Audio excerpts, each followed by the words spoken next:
La communauté internationale célèbre chaque 8 mars la journée de la femme. La GIF consacre en effet les femmes ordinaires qui ont fait l'histoire. Elle puise ses racines dans la lutte menée par les femmes depuis des siècles pour participer aux affaires de la société sur un pied d'égalité avec les hommes. Initiée depuis 1977 par l'Organisation des Nations Unies, cette 26e édition est aussi célébrée à Parakou au Bénin. C'est la première vice-présidente de l'Assemblée nationale qui la porte à Parakou à travers une séance avec les femmes de la cité des Kobourou. L'objectif visé est de réfléchir ensemble avec les femmes présentes sur la condition de la femme en général, marquée par l'égalité entre les sexes et les conditions dans lesquelles elles travaillent. La première chose que les femmes ont à faire, c'est de rester unies.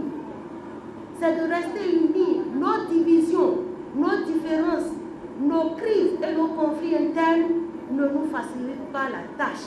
L'évolution, le progrès d'ensemble n'est possible que dans la paix.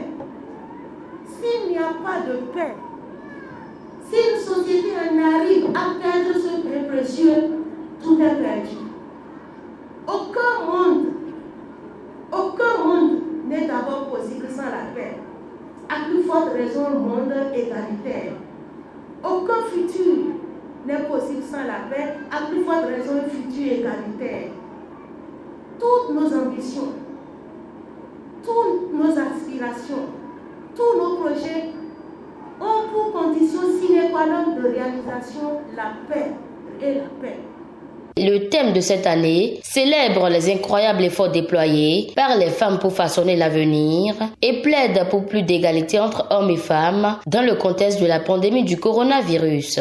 La promotion des droits de la femme et des enfants constitue l'une des préoccupations majeures au plan départemental. C'est pourquoi les femmes doivent avoir la possibilité de jouer un rôle à part entière dans l'élaboration des décisions cruciales pour affronter et se relever de la pandémie de la COVID-19. C'est dire que pour venir à bout de la pandémie, les femmes pourraient être la solution et l'occasion de cette célébration se trouve être le meilleur créneau pour le dire haut et fort. Les femmes considérées comme un sexe faible et parfois incapable, sont victimes de diverses formes de violence, de traitements inéquitables et autres discriminations qui ne facilitent pas leur intégration au sein de la société et leur contribution efficace aux actions de développement de la nation. Je tiens à vous rassurer que la promotion des droits de la femme et des enfants constitue l'une des préoccupations majeures et que je renouvelle mon engagement à poursuivre mes actions de promotion du leadership féminin et de lutte pour un monde équitable, sans Covid, au profit de la gente féminine dans mon département.